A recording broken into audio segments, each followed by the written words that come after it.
All right, so Frank, I wanna ask you about this because I know you mentioned. I think the first time I actually heard you mention this was a while back. You were like talking about like the first funeral you went to where somebody you knew had been killed, and this is in relation to an event that happened on Wednesday, November 14th, 1979. 28-year-old Harlem pizza shop owner by the name of Settimo Favia. He's going to get shotgunned to death in Glendale. And he was on his way home. I don't know if he was coming back from the pizzeria or what it may be, but you have a family connection to this individual and you know some other things surrounding this event. So, I would love to hear you talk a little bit more about this.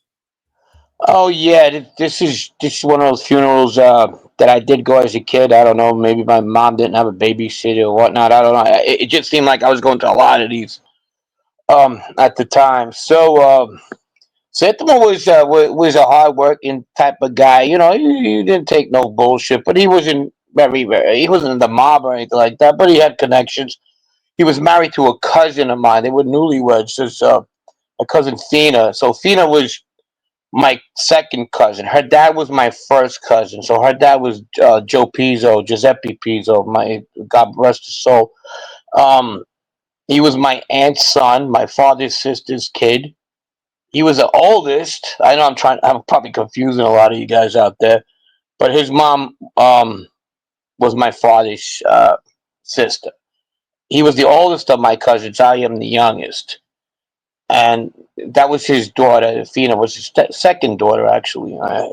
She had another sister, Anna, and yeah. So they had just gotten married. Very happy couple. Very happy to be together. Her parents had just moved to California at the time, and they were living in Glendale. So, like any other young Sicilian kid at the time, growing up in that area, they frequented these coffee shops. Card games were always there. It was November, Christmas was coming, so the lure of having that extra money had him going to gamble at these baccarat games. He was a slick guy, good looking guy. My cousin's a very good looking woman. Even today, I haven't seen her in a while, but she was back then, and I'm pretty sure she is now. Anyhow, he goes to this card game. He loses $10,000, and we're going to be talking about the card game. And we're talking about the baccarat game. Have you ever heard of that game Yeah, of course. Yeah, in definitely. general? Yeah, yeah. Well, between Ridgewood at one time and Bushwick, especially Bushwick when the game was not was really really lucrative, and I'm talking about the pizza connection days, the heroin days, whatever. When the drug business was booming, that game was just booming as well. So that game was a game run by both Gambino family and the Bonanno family, and my family, one way or the other, either it be my mother's side or my dad's side. One of my uncles that always had something to do with the game. I had something to do with the game eventually, and my cousins had something to do with the game, and my brothers. So one of my other brother, never wanted. He was like, "I'm good," and Well, this thinking is a back, I game, don't Frank. blame Before you move, this is a game that we're actually. I think we're going to do an episode on, but this is Sure. a game which changes locations throughout the years. But the decades that this thing goes on, how long has this? I mean, I know you said it's a Gambino Banano thing, right? But how many decades does this game go on? Like, even I know it changes locations, but how long does Right. something like this go on? Well, it's in that area. Other areas within either the Gambino Bonanno families, like in Benton, have the same game. But in my area, it was close to, and I think it was the oldest game too, to be honest, between the Sicilian side of both factions. Went shit from early '60s to the last time when I got picked up in one was 2002. I didn't get picked up. We got busted. I got picked. That's crazy, man. That's crazy. Yeah, so it went that far, and my uncle John. To this is hearing it from other people. To his credit, John Fertolino, he was credited starting the game. He was a gambler himself, and he started the game. It was a European type of game. It's like blackjack, but not really. A bank plays the play. I'll discuss. I'll explain the game. But since we're on the topic of this poor guy getting Yeah, well, killed, you can bet on the player or the banker, essentially, right? yeah, and people put the money you auction off for the bank. The Yeah. highest bidder takes the bank if he feels that next card's going to be in his favor, and back and forth. I mean, this game was so lucrative back when the drug trade was what it was. That are you familiar with a Texas Hold'em table? Oh yeah, yeah. I've played it. That's probably the game I've actually played the most. Yeah. Well, picture that table full of anywhere from 50s and hundreds full. You can't even see the Yeah. felt. Wild. Wow. Okay, that's what type of game it was. So the kid gets involved. He comes back from pizza with a pizza shop one day. He owns his place, just starting the family, everything. He gets in on the game, loses 2,000, 4,000, 6,000, gets up to $10,000. And there's a loan shark at that game that lends him the money. Lends him the money, and he keeps gambling. Other times he comes back, and the guy goes, "Hey, wait, where's my money?" And one time he just doesn't show up anymore. It's $10,000, 1979, a lot of money. Oh yeah. They get into a little of a squabble. Whatever, you're gonna do this, you're gonna do that, and he just uses a choice word in Sicilian. Apparently that not apparently that this would happen. That you don't call another person. And he called him un guino, like, go ahead, do what you got to do, and which means cockled. It's the worst thing you could call a Sicilian.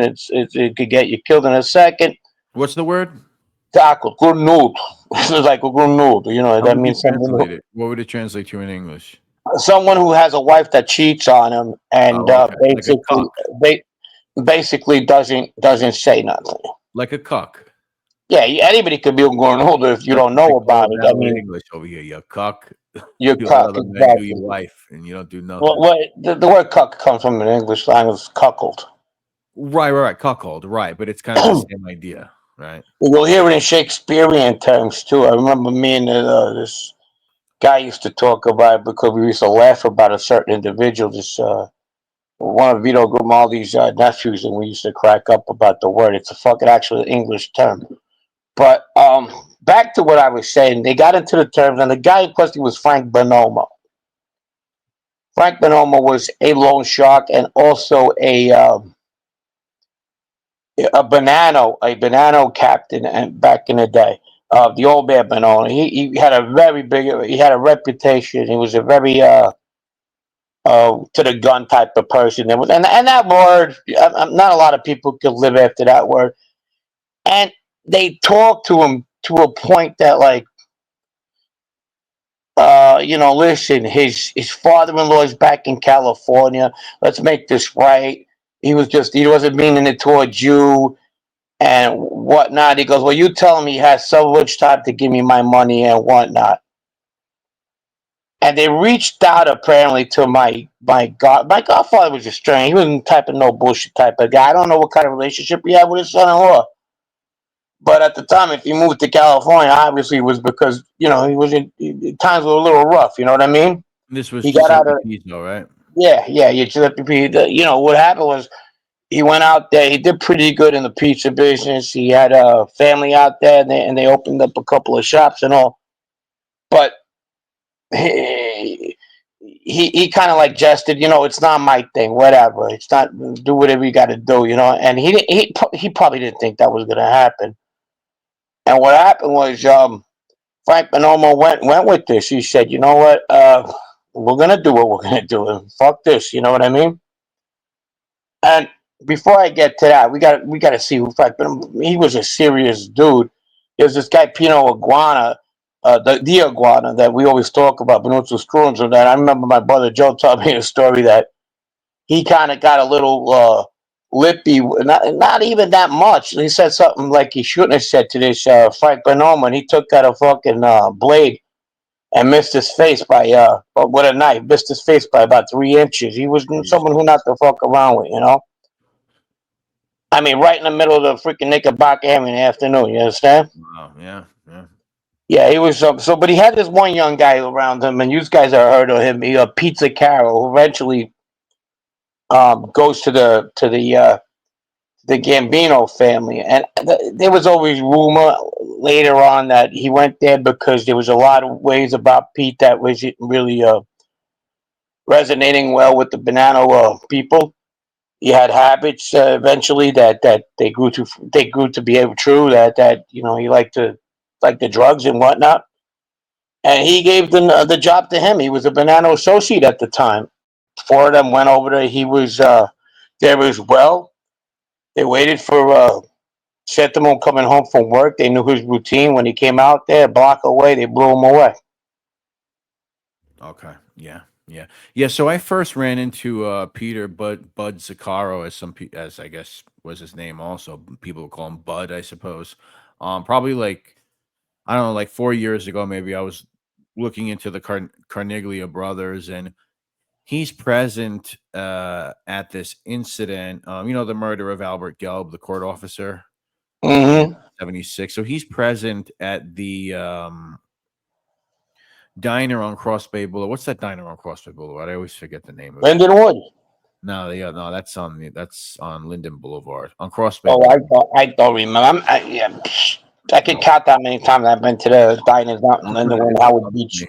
Well, he's present at the event where Charles Cornelia gets into the fight at the diner with Albert Gelb, Right.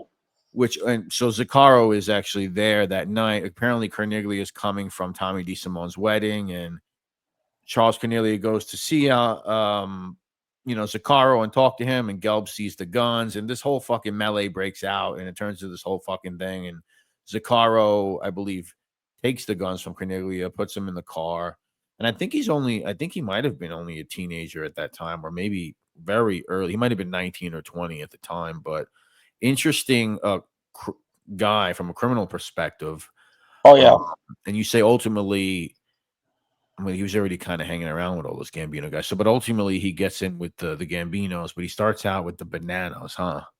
Yeah, he starts out with the Bonannos, and then something happened. It was always rumored that a lot of people didn't like the idea that he might have been dabbling in certain things, drugs in particular. I don't know how true that is, but that was circulating for sure. And that was he had a right fit over there with the Ozone Park Woodhaven type of crew because they kind of like were rough in a lot of ways that he could um he could adapt to. Really, they could adapt to him as well. Believe me, he had his fair share of trouble there too. Um, I knew a kid later on in life kind of like took a detour, little younger than me, detour towards that kind of like Ridgewood to Woodhaven to Ozone Park kind of way. There was a kid Mark Terragosa, tough kid too, the state time and everything. Knew him as a kid. He ended up palling around with the old man, Frank and Pete, and he would say that I mean, they were in their. The old man was in his 60s, 70s, still scheming. You know what I mean? Yeah, yeah, yeah. And he was known to. He was basically, from what know, I mean, he was a car thief. I know. I think he was pretty heavy into weed dealing. Um, Obviously murdering people. I don't know how many he murdered, but do you recall hearing anything? I mean, we'll get back to the Favia thing. I don't want to stray too far, but Right. is this somebody that you heard about a lot on the street, even when you were running around? Who was Zuccaro? Yeah, No, no, I really. didn't. I didn't. No, but I would have people for that I palled around with, like the Antonucci's, Hmm. and that would run into them. That would come back and hang out between Ridgewood and Woodhaven. We had a couple of guys like that. Okay.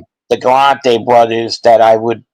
Hmm. I'll get into them, but they also grew up in that neighborhood. Howie grew up there, so I would hear bits and pieces, but nothing. That neighborhood had so many guys that Zuccaro, yeah, he was one of the.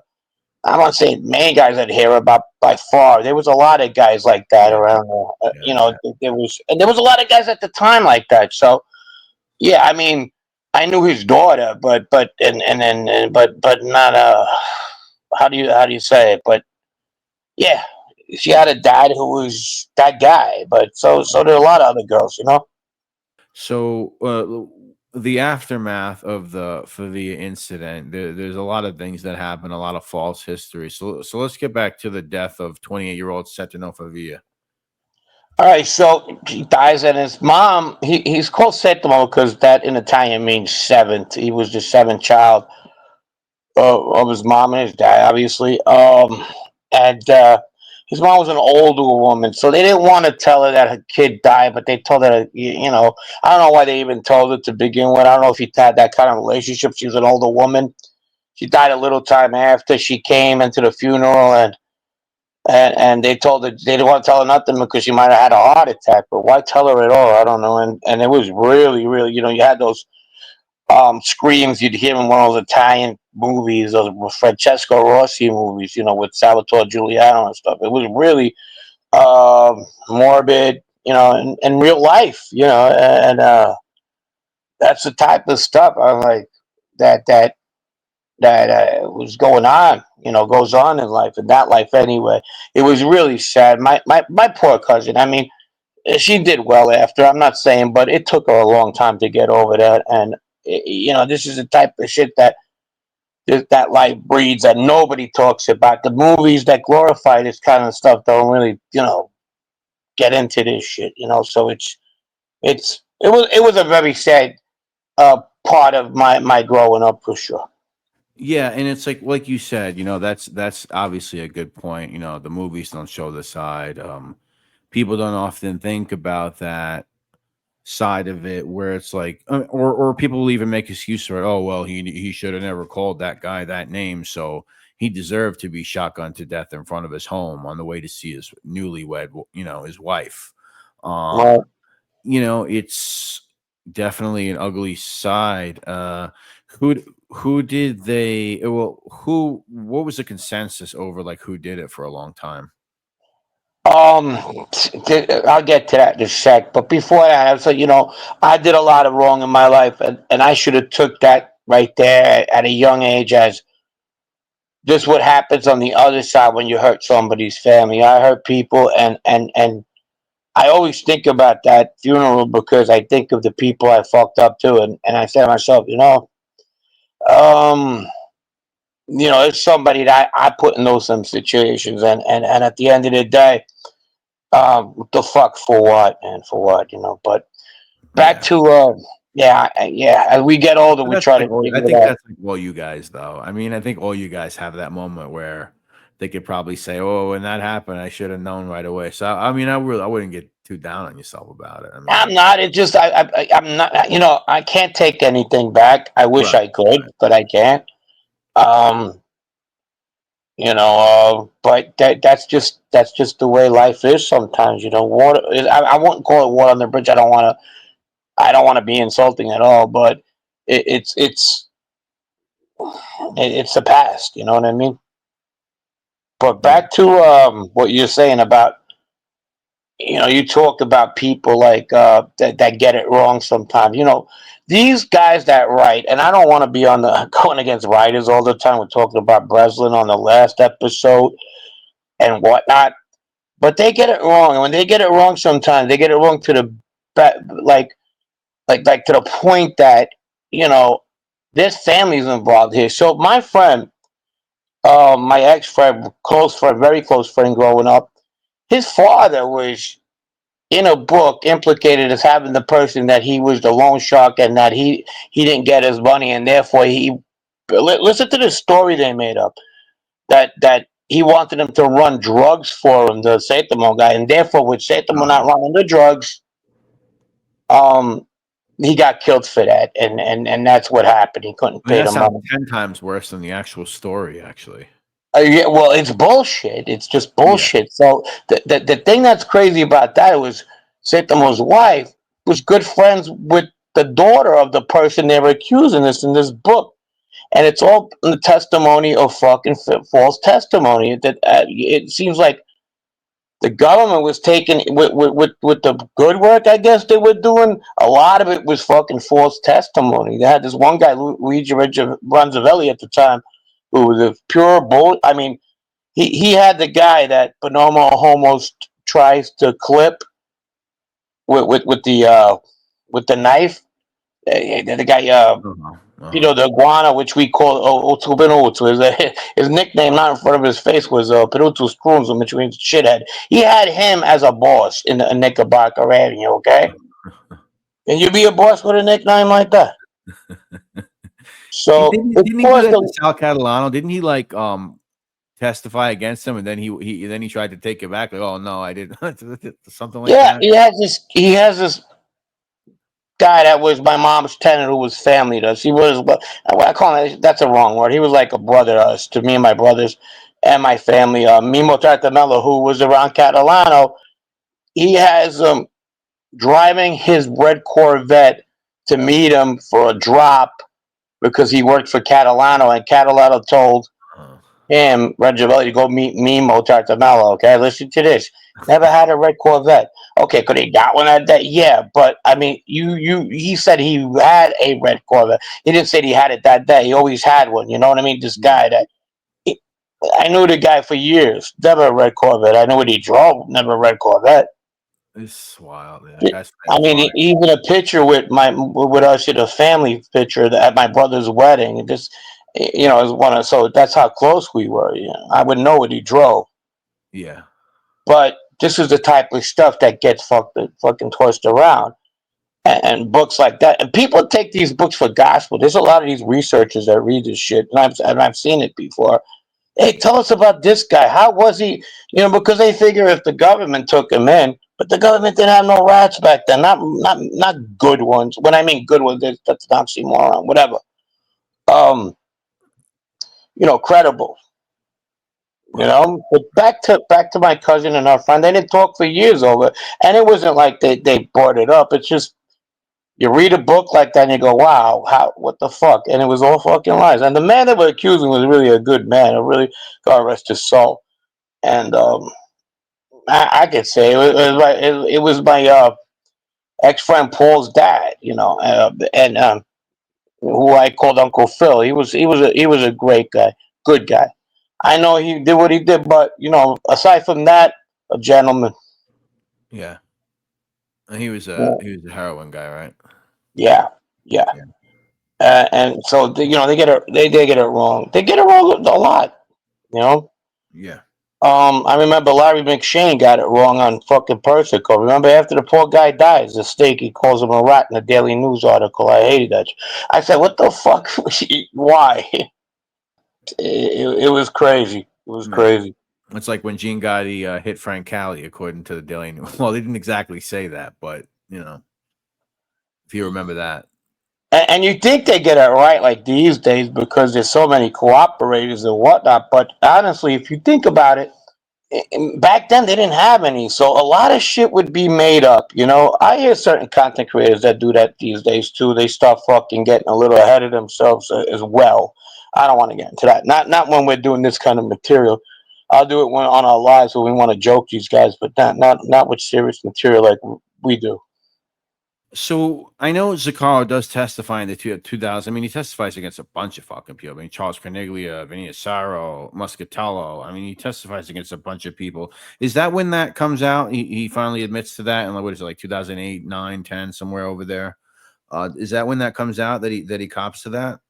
Yeah, yeah, yeah, for sure. Because the Sicilian community is very close knit. I think the only crimes that you're gonna get out of the community I grew up in is from like the furthest. I'm talking about America stuff like that. The latest rather, the latest is probably the '90s. Okay, and that was a lot to do with the kids I grew up with. But not that era. The '80s and the '70s era is very close lipped. That was closed lipped for a long time. There's a lot of stuff that's happened in my neighborhood that's still open, and people are dying and died. So it's probably gonna go to the grave. Things that Joe Messino don't even do, Yeah. um, because they didn't talk about it. That's gonna stay, and that came out yes Well, with like the his Licata thing we were just speaking about last time, kind of shit it, like that. yeah, and there's many more. There was a lot of Right, right. separate That stuff would be that was an going example. on. Yeah. There were shootings that were going on. Yeah. On my block on Hamrod alone, there was three organized crime related incidents. There was my brother who died in a fire. There Yeah. was Galodro de Maria. There was an associate and a maid guy. They say back home. I don't know. And there was another one, Paul Bon Jovi, who was killed too. mob related, apparently. So just those three guys alone that I knew growing up. Not know, I was a kid. Like Colodro went to the morgue to identify my brother with my dad, and Paul. I knew the Bon Jovis all my life, so these are people I knew. I mean, when Settimo died, my older brother, my cousin had nowhere to go identify her husband, and since he knew what he looked like, and that was too much on her at the time, he had to go. He went. So this is this type of stuff that goes on that kind of life that people really don't talk about. How do you But view Bud as a because I've maybe fell victim to what you're saying before with bad informers contributing to books because some of what I've repeated over the years about a guy like a Charles Carniglia comes from things that Bud Zuccaro says. For example, Bud Zuccaro speaks about going to hanging out around the Carniglia junkyard on Fountain Avenue and Charles having this place that Charles would refer to as the barn, which was this kind of rundown building towards, behind the junkyard or whatever. And Zuccaro testifies to seeing items from victims that Charles killed, like hanging mm, up, like he kept them as like souvenirs. He testified to that. So that contributes to like this whole serial killer thing with Charles Carniglia. And like I said, I've kind of repeated that too. right. What do you think about stuff like that? I mean, you know, Um, New era of the mob, very drug fueled guys that were doing drugs themselves. Um, it started becoming a problem. They sold it and they started taking it and they got into other stuff and drug fueled crimes. Look at some of these things that are so heinous that why do you need to get a souvenir if you need to get rid of somebody? That's just plain stupid in so many levels. Um, that's the type of shit that was going on back then. And Zuccaro fits the criteria. He was on his a lot of people used to say he was on a whole bunch of other shit too. I think he testified that he was too at one time. But that's what it was. And we can't make sense of it. Didn't he shoot a dog too? Um, at a junkyard at Vinny's junkyard, Vinny yeah, Asaro. yeah, Vinny's dog. Yeah, yeah. That's another thing he testified to. He also said something interesting, like something like they were asking about this Gus Boulis murder incident, and I guess he was saying that Muscatello and them tried to pay him to do it, and he's like, "Nah, I don't do things for payment. I only do things as part of the life." Some shit like that. I don't know. I'm pretty sure if he needed the money, he'd do it. Like he has Um, some kind of standard that he set for himself or something. eh, I probably had money that day. Um, yeah, yeah. I don't find him or heard of him to be a very Cosa Nostra standard guy. Yeah, You yeah. know. He did get Um, busted in my area, not far, like in Bayside in the early 2000s. They were using like a Bayside house for like their fucking weed operation. That was in the early 2000s. So he was still fucking around then and drugs and I guess really trying to make a career out of this career out of this fucking thing. Uh yeah, and yeah, his yeah. No, sure. He doesn't, and he was always the fucking. He's starting trouble in the fucking units. Apparently, I heard I wasn't with him. Always getting in people's businesses. So that's how he was. ooh, well, interesting, man. Interesting characters. These kind of guys.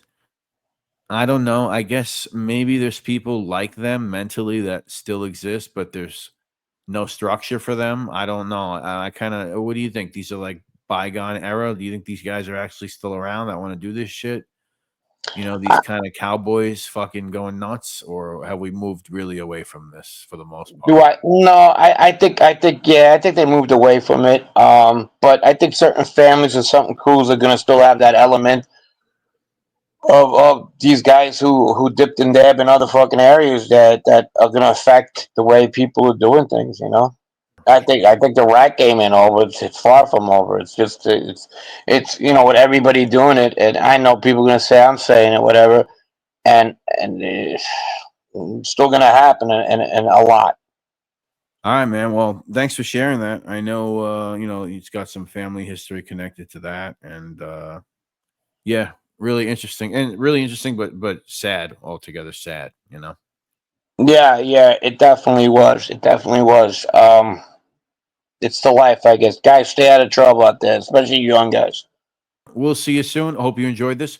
Please leave a like. Please leave a comment, and if you have any questions, leave that in the comment section. Also, appreciate it. Thank you.